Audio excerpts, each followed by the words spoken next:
ہر طرف سے تم محصور ہو.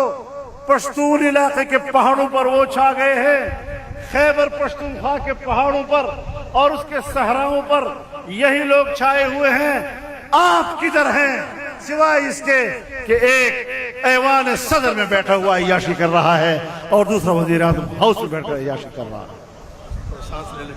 جیلی حکمران نامنظور، جیلی حکمران، جیلی حکمران، فارم 47 کے حکمران. میرے محترم دوستو، یہ جانبداریاں بدیتیاں مت کرو ہمارے ساتھ. تم ہمیں گھیرنے کی کوشش کرتے ہو، خود گھر جاتے ہو. تم ہمیں پھنساتے ہو، پھر خود پھنس جاتے ہو.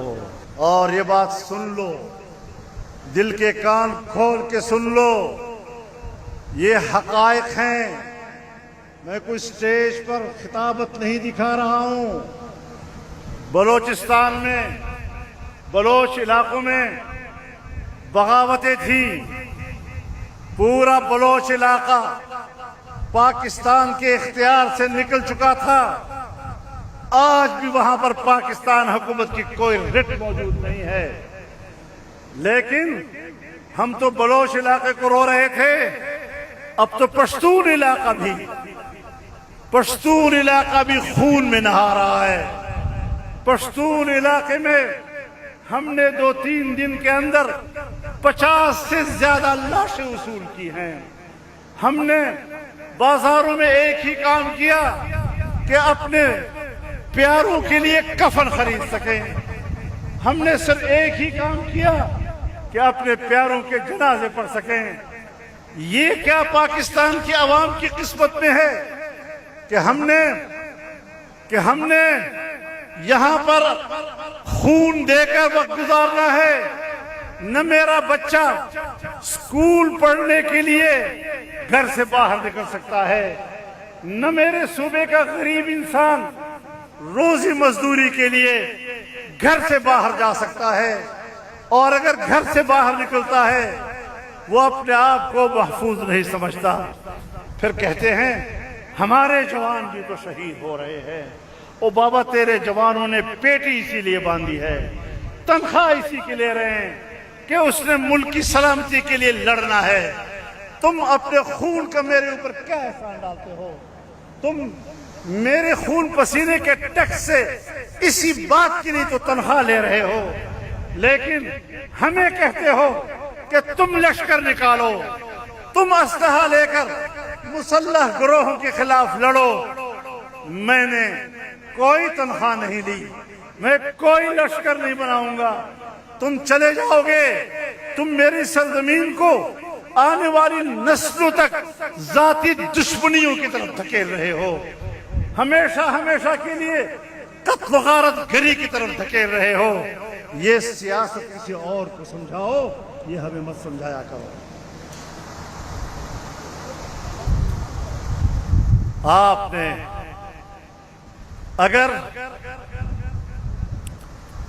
سیاست کرنی ہے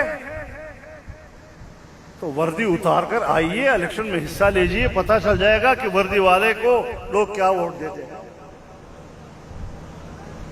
یہ آپ کا اختیار ہے کہ آپ جس کو چاہیں گے حکومت دیں گے اور جس سے چاہیں گے حکومتیں چھین لیں گے. اور پھر قانون سازیاں ہو رہی ہیں، پارلیمنٹ کے ذریعے سے مقتدرہ کو طاقتور بنایا جا رہا ہے. اور پنجاب میں ایک نیا قانون آ رہا ہے یا آ چکا ہے، آدھی مجرم کا نیا قانون آ رہا ہے. آدھی مجرم کا نیا قانون جس میں ڈپٹی کمشنر کے اختیارات میں اضافہ کیا جا رہا ہے، انتظامیہ کے اختیارات میں اضافہ کیا جا رہا ہے. 1 2 یا 3 FIR ہوئے، اس کے بعد انتظامیہ آپ کو جب چاہے گرفتار کرے، جب چاہے آپ کو جیل میں ڈال دے، جب چاہے آپ کی زندگی کو محدود کر دے، جب چاہے آپ کو 4 شیڈول میں ڈال دے۔ آپ بتائیں کہ کیا انتظامیہ کو سزا دینے کا اختیار ہے؟ سزا دینے کا اختیار عدلیہ کو ہوا، لیکن یہاں پر سزا کا اختیار انتظامیہ کو دیا جا رہا ہے۔ اور میں پنجاب حکومت سے بڑے احترام کے ساتھ کہنا چاہتا ہوں کہ اگر 2-4 FIR کٹنے کی وجہ سے وہ عادی مجرم ٹھہرتا ہے اور اس کو انتظامیہ جب چاہے گرفتار کر سکتا ہے، تو آنے والے مستقبل ایسے مقدمات کے لیے نواز شریف اور شہباز شریف اور زرداری کا انتظار کر رہے ہیں۔ یہ قانون آپ کے گلے پڑے گا۔ آج تم ہمارے خلاف یہ قانون بنا رہے ہو، آج تم مدارس کے خلاف یہ قانون بنا رہے ہو۔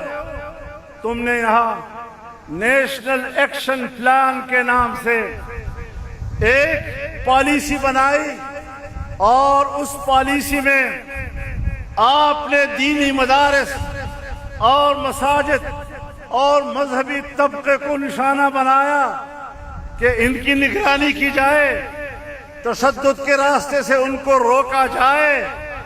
میں نے اس میٹنگ میں احتجاج کیا، میں نے کہا اس کو ہم قبول نہیں کر سکتے۔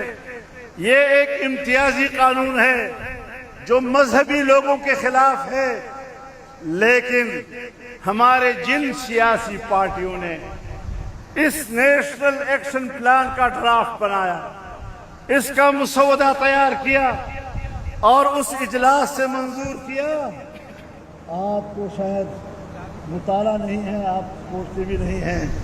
اسی نیشنل ایکشن پلان کی زد میں وہی پارٹیاں آئیں، وہی پارٹیاں جیلوں میں گئیں، انہی پارٹیوں کی حکومت ختم کی۔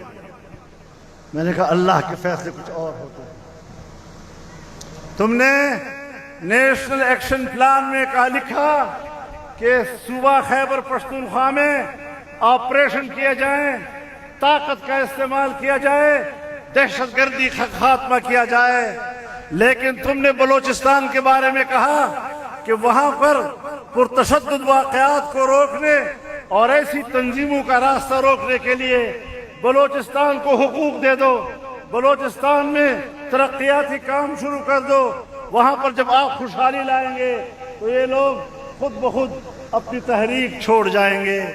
ہم نے اس کی مخالفت نہیں کی، ہم نے بلوچستان کے حقوق کی تائید کی، لیکن نتیجہ کیا نکلا؟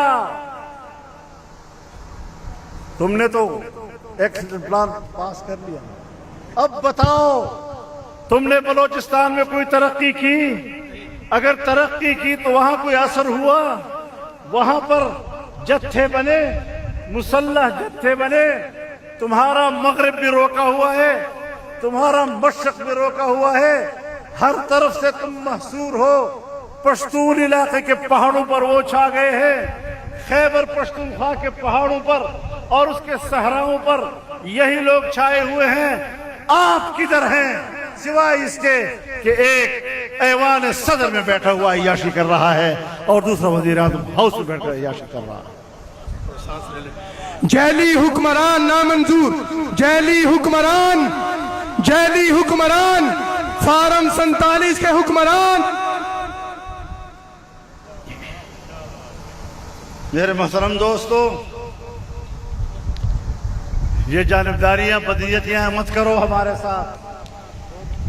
تم ہمیں گھیرنے کی کوشش کرتے ہو، خود گھر جاتے ہو۔ تم ہمیں پھنساتے ہو، پھر خود پھنس جاتے ہو۔ جس کا کوئی نہیں اللہ تو ہے۔ ہمیں اپنے رب پر بھروسہ ہے۔ 26ویں آئینی ترمیم ہوئی،